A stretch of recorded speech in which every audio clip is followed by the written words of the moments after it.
आप देख रहे हैं हमारी खास पेशकश और खास तौर से अब जबकि बाजार एक बढ़िया तेजी दिखा चुका है, एक तूफानी तेजी दिखा चुका है और इस समय इस तूफानी तेजी के बीच में बाजार एक नए शिखर पर है और इस तूफानी तेजी के बाद इसमें एक ठहराव नजर आ रहा है। बाजार अगली चाल के लिए तीसरी तिमाही के नतीजों का इंतजार कर रहा है।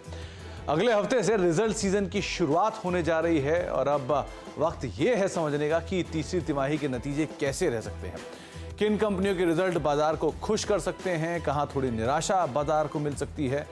हम आईटी के साथ साथ bank, FMCG, pharma, realty sector पर भी फोकस करने जा रहे हैं। हमारे एक्सपर्ट से हम ये भी बातचीत करेंगे कि नतीजों से पहले आप किन कंपनियों पर दांव लगा सकते हैं।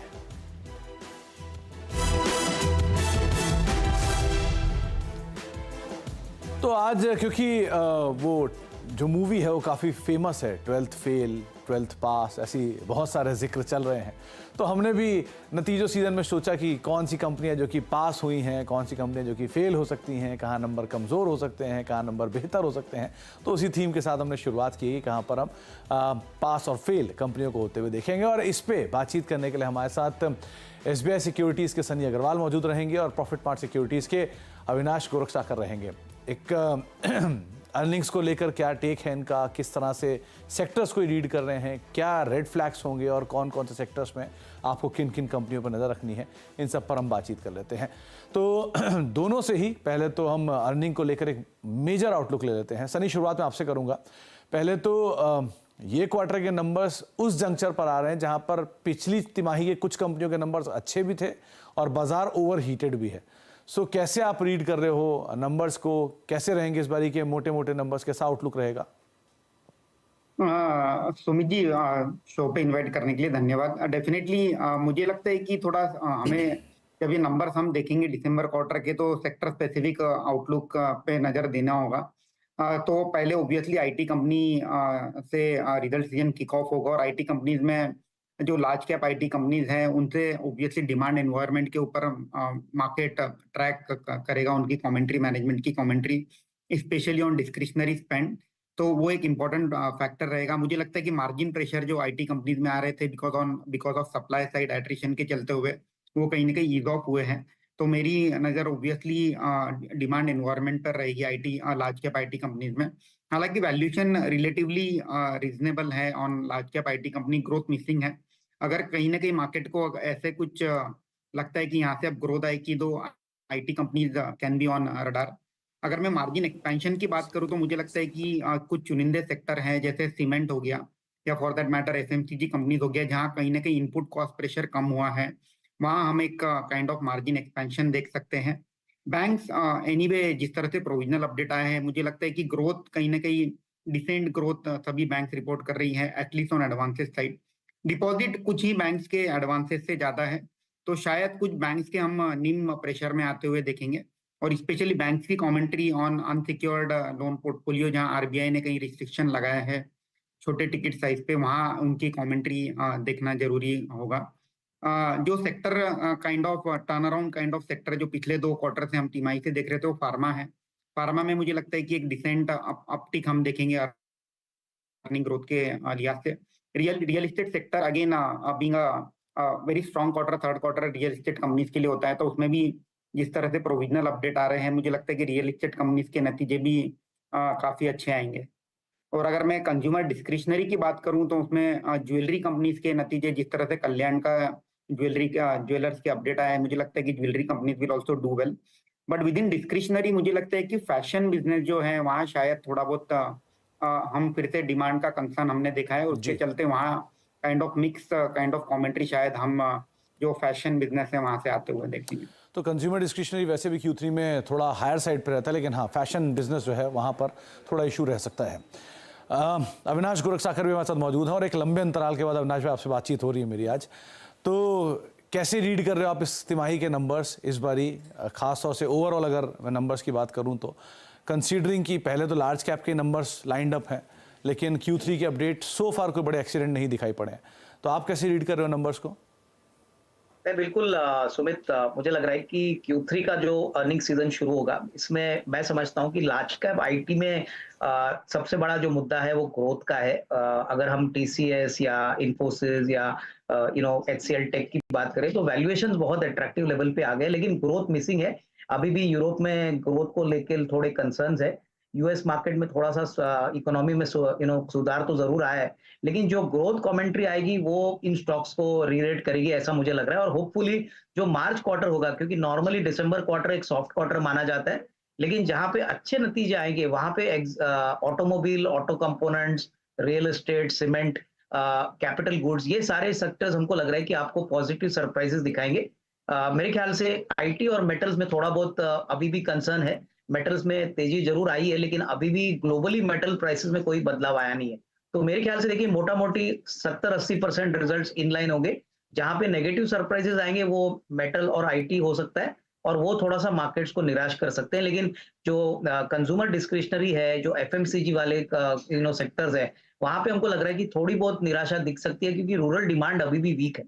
तो एफएमसीजी के बास्केट में मुझे लगता है कि अभी भी थोड़ा सा वॉल्यूम ग्रोथ के ऊपर फोकस करना चाहिए, और रिजल्ट्स आने के बाद जो कमेंट्री आएगी मैनेजमेंट्स की, वो काफी इंपॉर्टेंट रहेगी। तो broadly I think results will be better than Q2, और मुझे लगता है कि जो कमेंट्रीज आएगी वो मेरे ख्याल से मार्केट्स को आगे रिलेट करेगी।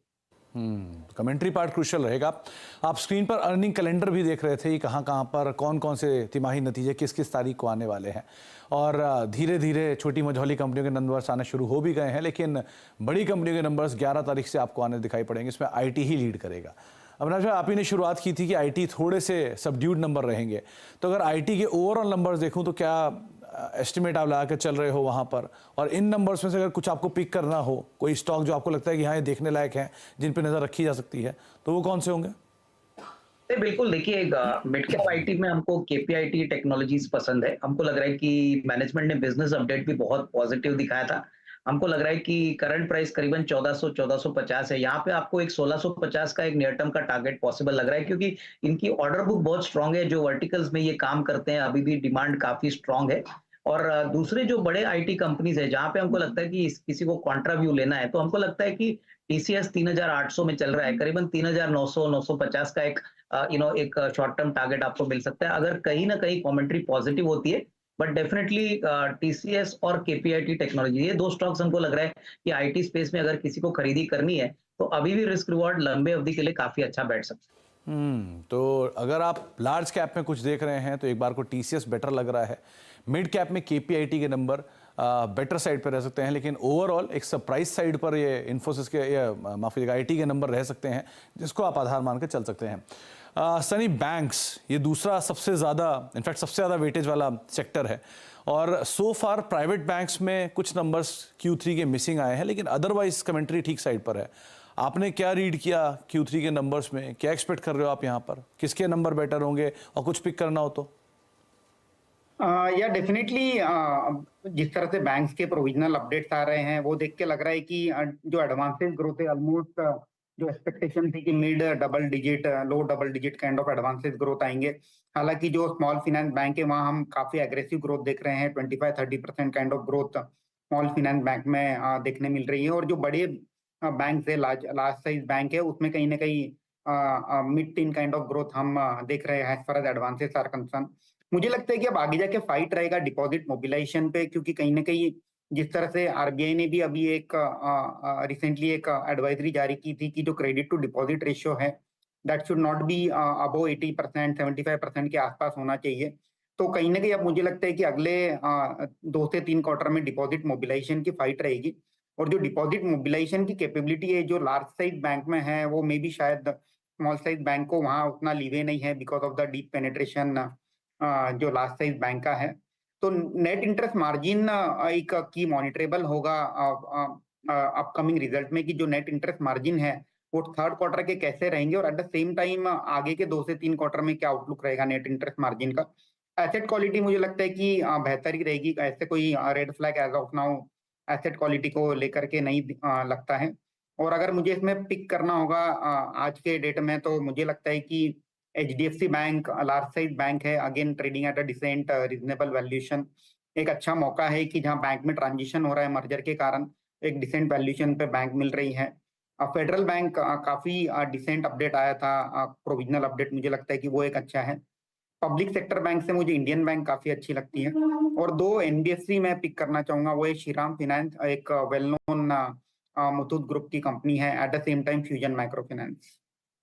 तो लार्ज कैप में एचडीएफसी बैंक जैसे नाम जिन पर आप बेट कर सकते हैं, मिड कैप में आप federal bank, Shriram finance, Indian bank, इनके ऊपर आप बेट कर सकते हैं। यहाँ पर एक अच्छे अपमूव की उम्मीद या इस तिमाही के नंबर्स में इन सबके ऊपर आप नज़र बना के रख सकते हैं। अब दूसरा जो बड़ा सेक्टर है वो है ऑटो सेक्टर। बहुत कुछ है इस सेक्टर के अंदर जो इस बार ये अनुमान लगा के चला जा रहा है, क्योंकि इस तिमाही में जो सेल्स के आंकड़े हैं उसमें फेस्टिव का डिमांड भी आएगा, ईयर एंड की क्लियरेंस का भी एक इम्पैक्ट आता हुआ दिखाई पड़ता है, प्राइसिंग का इम्पैक्ट जो होगा वो अगली क्वार्टर में आएगा, लेकिन इनपुट कॉस्ट स्टेबल हो चुकी हैं। कई कंपनियों के नए लॉन्चेस भी हैं जो कि इन्होंने बहुत अच्छे अच्छे लॉन्चेस किए हैं स्पेस में, तो उसका भी एक इम्पैक्ट है। ईवी स्पेस काफ़ी प्रोमिनेंटली आगे बढ़कर आया है, इनफैक्ट सीवी ट्रैक्टर थोड़ा बैकफुट पर है। सो ओवरऑल क्या आप अनुमान लगा रहे हो ऑटो स्पेस को लेकर, यहाँ से कुछ पिक करना हो तो? नहीं, बिल्कुल सुमित, देखिए हमको लग रहा है कि ऑटो स्पेस में दो सेक्टर्स जो काफी स्ट्रांग डिस्प्ले करेंगे ग्रोथ, वो तो एक तो कमर्शियल व्हीकल और टू व्हीलर्स है। कमर्शियल व्हीकल्स में थोड़ा सा बेस बड़ा बन गया है, तो थोड़ा सा ग्रोथ आपको दिसंबर में कम देखने को मिला, लेकिन हमको लग रहा है कि जैन टू मार्च का क्वार्टर जो होता है वो ओवरऑल ऑटो सेक्टर के लिए बहुत मजबूत क्वार्टर माना जाता है। अगर नतीजों की बात करें तो हमको लग रहा है कि दो स्टॉक्स जो हमको बहुत पसंद है, जो हमको लगता है कि अभी भी बहुत अच्छा रिस्क रिवॉर्ड देने का क्षमता रखते हैं, वो पहले तो टाटा मोटर्स रहेगा। टाटा मोटर्स का डोमेस्टिक कमर्शियल व्हीकल पोर्टफोलियो बहुत ही तगड़े तरीके से बढ़ रहा है। इनकी पैसेंजर कार बिजनेस भी बढ़ रही है। इलेक्ट्रिक व्हीकल्स की आपने बात की तो वहां पे भी इनका मार्केट शेयर काफी स्ट्रांग है, करीबन 40% मार्केट शेयर ये कमांड करते हैं। जेएलआर का बिजनेस भी अभी बहुत तेजी से बढ़ रहा है, प्लस कंपनी ने कहा है कि अभी वो already free cash flow generate कर रही है। तो मेरे ख्याल से इस लेवल से भी अगर कोई खरीदता है तो करीबन 875 880 का एक टारगेट प्राइस पॉसिबल है। और दूसरा स्टॉक जो टू व्हीलर स्पेस में बहुत अच्छी तरह से आउट परफॉर्म कर रहा है वो टीवीएस मोटर है। देखिए दिसंबर के महीने में हमने देखा कि सारे टू व्हीलर कंपनीज ने थोड़े नरम नंबर दिखाए, लेकिन इनका वॉल्यूम ग्रोथ बहुत तगड़ा था। इलेक्ट्रिक व्हीकल के टू व्हीलर स्पेस में भी टीवीएस मोटर बहुत बेहतरीन काम कर रहा है। तो यहाँ पे मुझे लग रहा है कि 2300 का टारगेट प्राइस लेके इसको भी खरीदना चाहिए।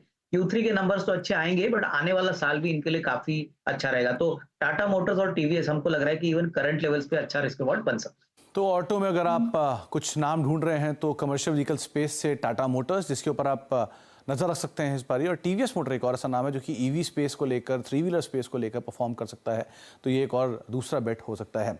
लाइकवाइज कंजम्पशन डिस्क्रिशनरी स्पेंडिंग की अगर बात हो रही है सनी, तो एक एफएमसीजी को भी हम अवॉइड नहीं कर सकते। एफएमसीजी पैक में, पूरे पैक में मल्टीपल ट्रिगर्स हैं। मिसाल तौर पे पहले इनकी वॉल्यूम को लेकर इश्यूज थे, वो अब बहुत हद तक ईज आउट हो गए हैं। रूरल अर्बन डिमांड का जो ब्रेकअप था, कभी रूरल में प्रेशर था, लास्ट क्वार्टर में हमने अर्बन में पिकअप आते हुए देखा। इसके अलावा इनपुट कॉस्ट स्टेबल हो चुकी है, प्रोडक्ट्स की डिमांड स्ट्रांग है, और कंजम्पशन के लिए वैसे भी ये लास्ट क्वार्टर बहुत अच्छा होता है। सो कैसे रीड कर रहे हो आप एफएमसीजी को, क्या करें, यहाँ से कुछ नाम? या डेफिनेटली सुमित जी, एफएमसीजी को हम दो पार्ट में डिवाइड करेंगे। पहले है कंज्यूमर स्टेपल, उसके ऑलरेडी पॉइंट्स आपने डिस्कस कर लिए हैं कि rural is under pressure, however green shoots दिख रहे हैं, वहाँ रिकवरी के थोड़े चांसेस दिख रहे हैं। अर्बन एनीवे अच्छा कर रहा है, और जो इनपुट कॉस्ट प्रेशर है वो कहीं ना कहीं ईज ऑफ हुआ है कंज्यूमर स्टेपल कंपनीज के लिए। और कंज्यूमर डिस्क्रिशनरी में मुझे लगता है कि सर्टन जो सेक्टर है, जैसे होटल्स हो गया फॉर दैट मैटर, या for that matter alcoholic beverages हो गया, दो sector will continue to do well.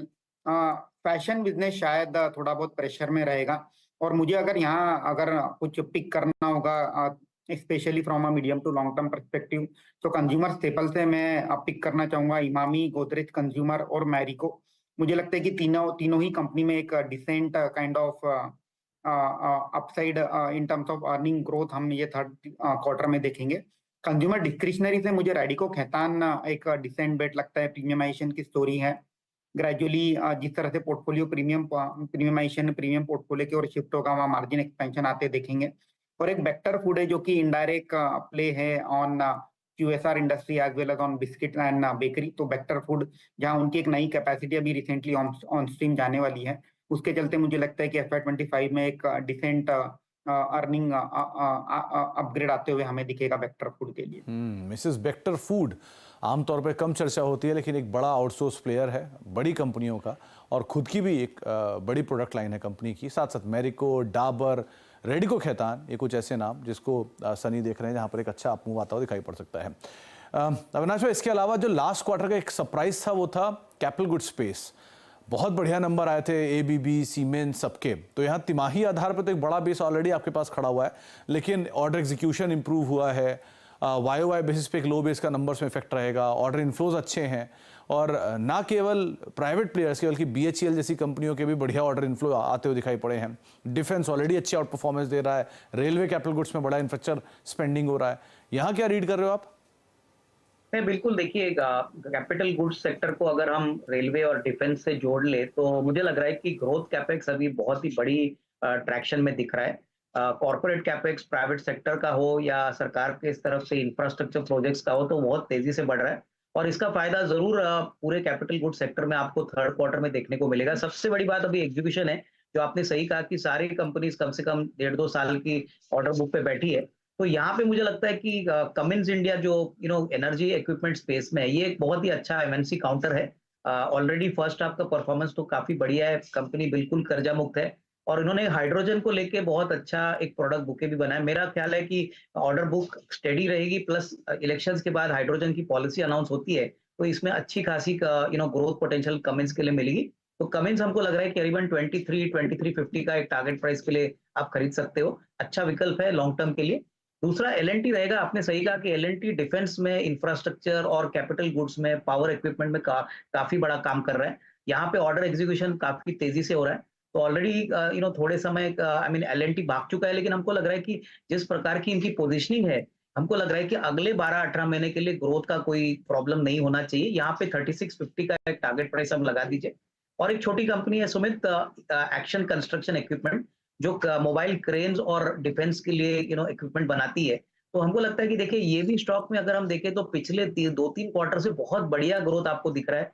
बहुत मटेरियल इक्विपमेंट में, क्रेन्स में, ऑब्वियसली ट्रैक्टर भी बनाते हैं। तो यहाँ पे मुझे लग रहा है कि अगर 12 to 15 मंथ्स का नजरिया आप लेते हो तो यहाँ पे भी 1050-1100 का टारगेट प्राइस आपको मिलेगा। तो हमारी तरफ से ये 2-3 स्टॉक्स है जो अभी भी अच्छा रिस्क रिवॉर्ड इन्वेस्टर्स को अगले 12-15 महीने में दे सकते हैं। तो कमेंस इंडिया, जिसके ऊपर आप बेट कर सकते हो, लार्सन एंड टूब्रो देश की सबसे बड़ी कैपिटल गुड्स इंजीनियरिंग कंपनी, और एक अच्छे नंबर्स डिलीवर भी किए, ना केवल स्टैंड लोन आधार पर बल्कि कंसो बेसिस पर भी इनके नंबर्स काफी साउंड रहेंगे। और एक्शन कंस्ट्रक्शन इक्विपमेंट्स एक दिग्गज इक्विपमेंट बेस्ड कंपनी, जिसके ऊपर भी आप बेट कर सकते हो। तो कई सारे सेक्टर में हम बातचीत कर चुके हैं।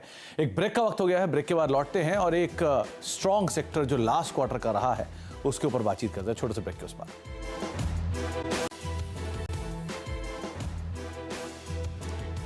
आप देख रहे हैं हमारी खास पेशकश। तीसरी तिमाही के नंबर्स की शुरुआत होने वाली है और उन नंबर से पहले किन किन सेक्टर्स पे आप बेट कर सकते हैं उन पर हम बातचीत कर रहे हैं। अलग अलग सेक्टर्स पे हम चर्चा कर चुके हैं, लेकिन एक सेक्टर जो कि लास्ट क्वार्टर से बहुत स्ट्रांग परफॉर्म कर रहा है वो है फार्मा। जोरदार तेजी रही इस सेक्टर में लास्ट क्वार्टर में, स्पेशली यूएस साइड की जो परफॉर्मेंस थी वो बहुत स्ट्रांग आते हुए दिखाई पड़ी। डोमेस्टिक सेल्स के नंबर्स के अंदर पिकअप आया। कई कंपनियों ने यूएस एफडीए के इश्यूज भी रेज किए, लेकिन ठीक है, उसको दरकिनार रख के सेक्टर आगे बढ़ता हुआ दिखाई पड़ रहा है। और एक बढ़िया वैल्यूएशन पर भी अवेलेबल था लास्ट क्वार्टर में, लेकिन एक अच्छी तेजी दिखा भी चुका है और नए हाइस की तरफ है। तो सनी, अब कैसे रीड कर रहे हो आप इसे, क्योंकि इतनी बढ़िया तेजी दिखा दी है लेकिन उम्मीदें बहुत है, यहाँ पर क्या करा जाए? या डेफिनेटली जितने भी कंसर्न थे एक एक करके फार्मा सेक्टर में ईज ऑफ हो रहे हैं। यूएस में जहाँ प्राइस इरोजन का कंसर्न था वो कहीं ना कहीं अरेस्ट हुआ है, प्राइस इरोजन यूएस मार्केट में।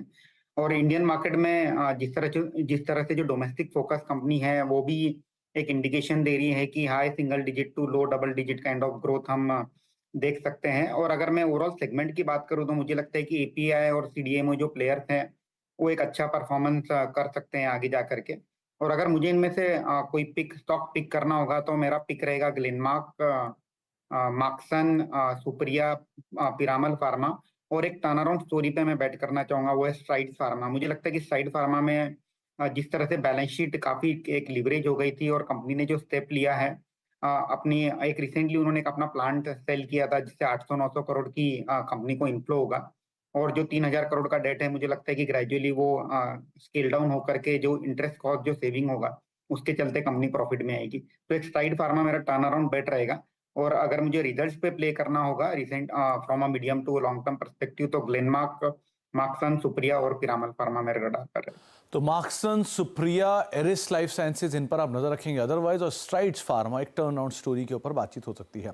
अविनाश, आप मेटल का जिक्र कर रहे थे कि ये थोड़ा सरप्राइज कर सकता है इस बारी, इसमें आप कैसे टिप्पणी करोगे कि इनपुट कॉस्ट स्टेबल हो चुकी है, जो नंबर्स हैं वहाँ पे शायद क्यू ऑन क्यू बेसिस पे पिकअप आ सकता है, स्टेबलाइज हो गए नंबर, तो लगे क्या इस बारी कुछ सरप्राइज आएगा यहाँ पर? और नहीं, बिल्कुल, देखिए हमारे जो ग्राउंड रिपोर्ट्स है वो सजेस्ट कर रहे हैं कि स्टील के जो प्राइसेस है वो पूरी तरह से बॉटम आउट हो गए हैं, और डोमेस्टिक मार्केट में तो कई कैटेगरीज में तो स्टील के प्राइसेस बढ़ रहे हैं, गवर्नमेंट के इंफ्रास्ट्रक्चर तो लगातार बढ़ रहे हैं। तो मेरे ख्याल से इस क्वार्टर में हो सकता है कि थोड़ा बहुत पॉजिटिव सरप्राइज आपको अर्निंग्स में देखने को मिले, लेकिन ऑब्वियसली स्टॉक स्पेसिफिक रवैया आपको अडॉप्ट करना पड़ेगा।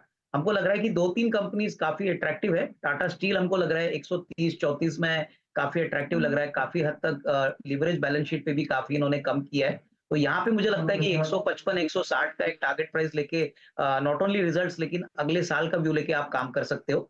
एनएमडीसी ने अभी हाल ही में इनका बिजनेस अपडेट दिया था, प्रोडक्शन आयरन ओर वॉल्यूम का काफी स्ट्रांगली बढ़ा है, आयरन ओर के प्राइसेस भी बढ़े हैं। तो यहाँ पे भी मुझे लगता है कि करीबन 270-275 का एक मीडियम टर्म प्राइस टारगेट मिल सकता है।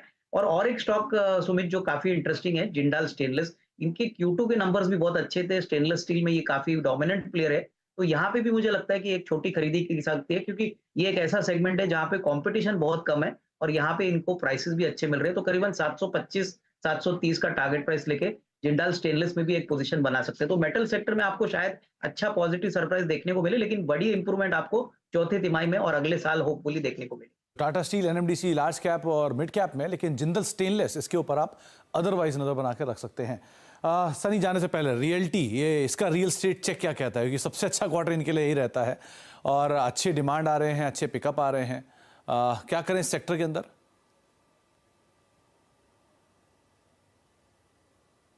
डेफिनेटली ऑलरेडी हमने एक strong up move real estate stocks में आते हुए देखा है, और उसका एक यही कारण है कि दिसंबर क्वार्टर काफी अच्छा क्वार्टर रहता है, और जिस तरह से जो प्रोविजनल सेल्स नंबर भी एक कंपनी शोभा के आए, वो देख के तो लगता है कि जो sales volume as well as collection जो ग्रोथ रहेगी थर्ड क्वार्टर में काफी बेहतरीन रहेगी। हालांकि स्टॉक प्राइस ऑलरेडी ये डिस्काउंट करके चल रहा है कि आगे जिस तरह से रेट कट होगा may be second half of calendar year 24 में, उसके चलते कहीं ना कहीं अफोर्डेबिलिटी भी बढ़ेगी रेसिडेंशियल रियल एस्टेट सेक्टर को लेकर के, और उसके चलते वॉल्यूम में फिर से एक फर्दर बूस्ट मिलेगा अगले 6 से 12 महीने में के नजरिए से। तो मुझे लगता है कि थोड़ा सा इसमें बाय ऑन डीप की स्ट्रेटेजी रखनी चाहिए रियल एस्टेट सेक्टर में, और मुझे अगर यहाँ कोई स्टॉक पिक करना होगा तो मैं रेसिडेंशियल रियल एस्टेट के साइड से मैं सेंचुरी टेक्सटाइल, सनटेक रियल्टी और मैक्रोटेक डेवलपर को पिक करूंगा, और एक कमर्शियल साइड में मैं नेस्को को पिक करूंगा। मुझे लगता है कि कहीं ना कहीं पोस्ट कोविड जो एग्जीबिशन का जो बिजनेस था वो नेस्को का नॉर्मलाइज हुआ है, काफी रोबस्ट बैलेंस शीट है, मोर देन 1000 करोड़ का कैश है कंपनी के बुक्स पे। एट द सेम टाइम इनका जो आईटी पार्क है उसमें हम एक्सपेंशन आते देख रहे हैं, तो इसके चलते जो रेंटल इनकम है अगले 2-3 साल तक इसमें काफी एक अच्छा अपटिक हमें आते हुए दिखेगा। तो ये 4 नाम, Century textile, Nesco, Suntech realty, Macrotech developers, इन सब के ऊपर आप नजर बना के रख सकते हैं। बहुत बहुत शुक्रिया सनी आपका भी, और अविनाश आपका भी हमारे साथ मौजूद रहने के लिए, और आज तमाम सेक्टर्स की पैमाइश करने के लिए और सब में से कुछ स्टॉक्स हमें बताने के लिए। तो तीसरी तिमाही, इंपॉर्टेंट तिमाही, इसकी शुरुआत होने जा रही है अगले हफ्ते से, और ख़ास तौर से इन कुछ स्टॉक्स के ऊपर आप नज़र रखेंगे, सरप्राइजेज आते हुए दिखाई पड़ेंगे, इस लिहाज से भी आप बहुत ध्यान संभल कर अपनी रणनीति बनाइएगा। फिलहाल इस कार्यक्रम में इतना ही। नमस्कार।